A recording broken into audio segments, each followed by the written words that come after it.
سلام البنات، وش حوالكم؟ ان شاء الله تكونوا لاباس وبخير عليكم. واخيرا السيميت التركي مع مريومه هذا ونحضر معاكم. نتمنى ان شاء الله الوصفه تجربوها بنين ياسر، واني كنت معاكم لايف وشفتوا كيف خرج السيميت، خرج ياسر ياسر بنين. المهم نبداو مع بعضنا. وهذه تاني درناها لايف، مي راح نعاود نحكي لكم عليها. هنايا الجنجلانيه ولا السمسم. هنايا ديروا زوز كيسان بالمقادير هذه، تحتاجوا زوز كيسان. انا درت كاس واحد ما كفانيش. حمصوا الجنجلانيه تاعكم مليح، بعد ما تحمصوها خليوها تبرد هكا شويه. ديروا لها واحد ربع تاع الكاس تاع الماء، ولا قل شويه من ربع تاع الكاس، تقريبا تاع مغارف تاع ماكله هكاكا. ديروها بالماء هكا، زيدوها شو تحمصوها في المقله. بعديك بعد ما تبرد شويه ديروا دوك 3 مغارف هكا تاع الماء، وحركوها شويه وخليوها. هاي ما تجي لا تلصق لا معجنه لا حتى شيء، باش بعديك يطيب ما يجيكمش الجنجانيه تاعكم ما تجيكمش يابسه. نروحوا درك للمقادير تاع السيميت، سهله ومتواجده في كل بيت. واش نحتاجوا لهنا؟ نحتاجوا كاس ونص. الكاس تاعي راهو يهز البنات 100 مليلتر. نحتاجوا هنايا كاس ونص ماء دافي. نحتاجوا ملعقه كبيره تخميره الخبز، ولا 10 غرام خميره الخبز. نحتاجوا 50 ملي زيت عادي، زيت العادي، ولا نص فنجال تاع الزيت عادي، نص كاس، عفوا نص كاس. ونحتاجوا 25 غرام ولا مغرف معمرة مليح تاع سكر. الفارينة تديكم حسب النوعية الفارينة تاعكم، حتى الخمس كيسان، 5 كيسان ونص. نروحوا دركا نحطوا، باش نبداو نحطوا. هذه المقادير سهلة وبسيطة خلاص. وراح نكتب لكم المقادير تاني من الفوق، شوفوها البنات كيما نكتب العنوان تاع الفيديو، راح تلقاو تحت منها المقادير كاملة مضبوطة بالجرام بالكيل يعني. لهنا حطيت الكاس ونص تاع الماء تاعي، ومن بعديك زدت لها المغرف تاع السكر وزدت الخميره، وخليتهم يربوزيو شويه حتى دقيقتين ولا 3. غطيت عليهم وخليتهم، وجيت نكمل باقي المكونات اللي هي حطيت نص كاس تاع الزيت عادي، وزدت شويه ملح، تقريبا مغرف تاع قهوه ملح. وحطيت هنايا 2 كيسان فارينه، وبديت نخلط. الفارينه ما تروحوش ضربه واحده، ما نقدرش نعطيكم قد الفارينه. انا دات معايا 5 كيسان بالكاس تاعي هدايا، 5 كيسان. نتوما شوفوا ترى شحال تديلكم. هاني ضفت الكاس الثالث، وبعديك الرابع والخامس. نحط النص الاول، لقيتها مازال شويه، زدت كملت لها النص الثاني. دونك دات معايا انايا 5 كيسان فارينه. هذا ما كان البنات. اذا سكت راني نخليكم باش تكملوا برك تشوفوا بعينيكم، باش ما نكترش عليكم الهضره ندوخكم. ها هو النص الاخر، حطيت النص الاول، وهذا النص الاخر كملته. قلت لكم كلش 5 كيسان فارينه. ونخليها شويه هكا تدور شويه برك. واش نزيد لها لهنا؟ هما ما يزيدوش البنات، بصح انا نزيد لها خاطر نحبوا شويه طري، ما نحبوش يابس. زدت لها مغرف تاع قهوه تاع التاي، هذيك القهوه، مغرف تاع القهوه تاع التاي. اذا المغرف القهوه العاديه برك، البنات ديروا نص مغرف تاع قهوه. المغرف تاع التاي هذيك، عاد نقول مغرف تاع قهوه، راني بديت نخلط. المهم نص مغرف تاع قهوه زبده هكا، وخليوها الدور كامله. شوفوا القوام اللي نتحصلوا عليه كيفاه. العجينه راهي طريه بصح ما تلصقش في اليدين. كي تزيدوا لها الزبده هذيك تولي ما تلصقش في اليدين. تجيكم والله يا البنات، تجيكم العجينه تسخف وتقدروا تخدموها، والسيمي تاعكم يجيكم ناجح ما شاء الله. لهنا درت يدي بشويه زيت باش نقدر نتحكم فيها. وتخليوها العجينه تاعكم تريح 20 دقيقه، ما زيدولهاش بزاف. اذا كان الحال سخون ديروها غير 15 دقيقه ياسر، ربع ساعه. واذا كان الحال كيما عندنا احنا هنا في انقره بارده، 20 دقيقه ما تزيدولهاش. دركا نجي نوزن الكعب تاعي تاع السيميت. الكعب تاع السيميت البنات يجيو الميزان تاعهم ما بين 100 غرام حتى ل 110 غرام. ما ديروهاش كبيره وما ديروهاش صغيره، ما بين 100 غرام حتى ل 110 غرام. تجيكم الكعبة باهية مقدودة تاعنا بين 112 113، خليتهم نورمال هكا. انتوما هاني قلت لكم جو الكعب متحوفين، جو بخاس كاملين قد بعضاهم. وديروهم وحدهم، وزنوهم الكل. شوفوا حطوهم في سنيوة، زيدوا غطيوا عليها باش العجينة تمدلكم طوع في الخدمة، فهمتوا هكا. وخليوهم يربوزيو شوي برك دقيقتين ولا 3 وسيبون. وجيت لهنا نحضر الصوص هذه اللي نغمسوا فيها السيميت، اللي هي 4 كاس دبس العنب اللي نقدروا نعوضوه بدبس التمر. 4 كاس دبس التمر او دبس العنب.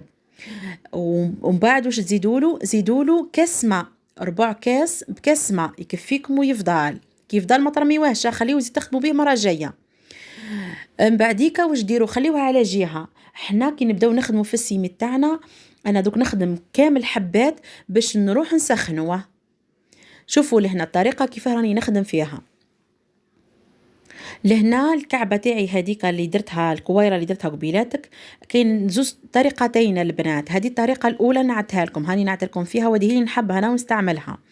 الطريقة الأولى، شتي الكعبة تاعك هذيك تاع الدائرة، أقسميها على النص، على النص بعد باش تجيك قد بعضاها، وحليهم كيما هكا، وحاولي باش تخدمي هذيك الضفرة اللي تمد البهوة هذيك كي تنفخ السيميت تاعنا، شتو كيفاه تمد الباهية تجي.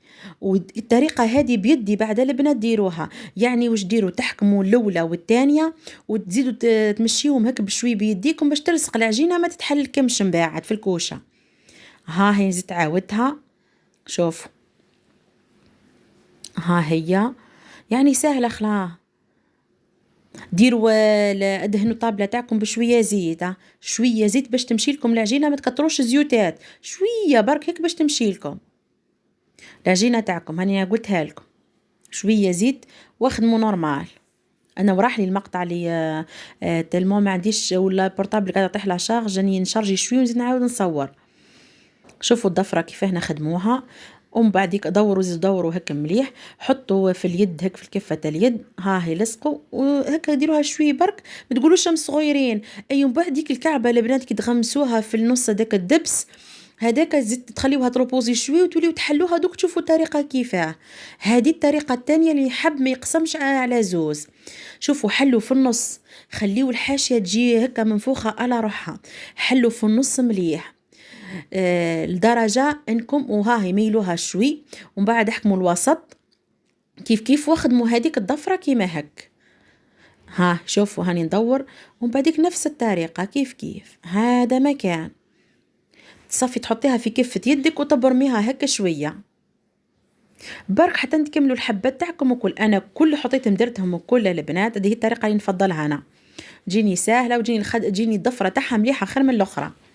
ومن بعد ديك غطيت عليهم هك شوي برك، نقول لكم شوية معناها دقيقة ولا وش كان، ورحت نسخن الدبس تاعي والماء، دبس التمر ولا دبس العنب.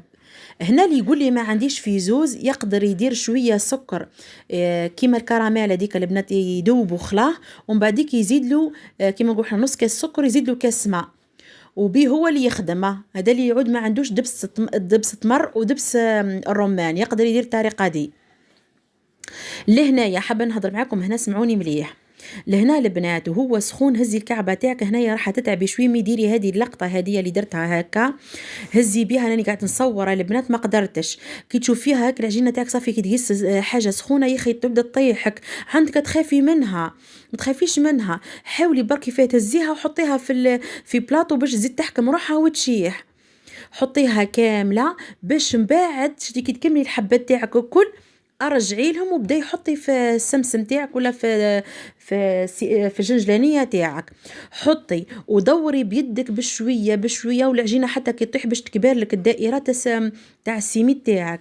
حلي باش وانت تلقاي العجينه انتيا هكا هزي يدك هكي تتحل وحدها. الطريقه سهله والله، ممكن تبان لكم صعيبه بس هي سهله خلا. شوفوا حطوا هك وقلبوا على الجهه الثانيه كيما راكم تشوفوا، ومن بعديك شوفوا البنات، شوف ها كلي تهزوا هك وتدوروا برك كيما تاع الروضه هكا، ما تضحكوش عليا، اني قاعد نحاول اني نشرح لكم برك. ها صافي هي تكبير الدائره تاع السيميت، وحطيها على روحك في البلاطو ولا في البلاطو ديريكت لي طيب، هي دو بريفيرونس. انا هنا الاخر تعمر وهذا معمر، الاخر كي عمرته صاي اني غطيت عليها، زدت تروبوزي واحد 10 دقائق باش ندخلها للكوشه، زيد تروبوزي 10 دقائق اسمعوني باش تدخلوها للكوشه، ما تدخلوهاش ديريكت، زيدوا خليوها تروبوزي 10 دقائق حتى لربع ساعه باش تدخلوها للكوشه. اسمحوا لي طولت عليكم بالهضره بزاف، بس حنحاول نشرح باش تصلح لكم الوصفه ونحاول نوصل لكم الفكره كيفاه. شفتوا هنا كيفاه ما كفانيش كاس، على هذه قلت لكم ديروا زوز كيسان. هاني بعد ما خليتها هنا تروبوزي، دركا لهنا الكوشه تاعي تكون سخونه، ديروها على 170 حتى ل 180 درجه وخليوه يطيب. راهو يطيب من الوقت سا ديبون على الكوشه، كيما انا تاعي انا مشعله من الفوق ومن التحت، راهو يطيب بين 17 دقيقه حتى ل 20 دقيقه. اللي الكوشه تاعو ضعيفه حتى ل 25 الماكسيموم. جوست تلقايه حمار من التحت ومن الفوق سي بون، نحي عليه، ما طيبيهش ياسر باش ما يجيكش يابس. كي تخرجيه من الكوشه خليه يروبوزي هيك شويه وتشوفي النتيجه تاع كيف خرجت كيما راكم تشوفوا. انا كاين كعبات شويه نسيت عليهم والله شويه لهفولي هكا من تحت باسكو سخنت الكوشه بزاف. شوفوا البنات خرج هايل ان شاء الله. تصوير برك يكون وصل لكم واني شفتوها معايا حتى بيان في اللايف كيفاه العجينه تاعها. هو ما يجيش يا البنات كيما الكرواسون خلاص مبدل خلاص. واللي تقولي واش نعوض جنجلانيه، هو اسمه سيميت لازم تجي فيه، هدايا دي الوصفه تاع السيميت لازم تجي فيها الجنجلانيه. الكو تاعو راح يتبدل خلاص بلاش جنجلانيه. ها هي. والاتراك ياكلوه يحلوه في النص يديروه بالفرماج ولا من الفوق كيما شفتوني. جي قلت لكم خفيف طري تحليب تاع رمضان تاع والله مليح ياسر. نتمنى الوصفه تكون عجبتكم ونتمناكم انكم تجربوها وتبعتوا لي التطبيقات تاعكم.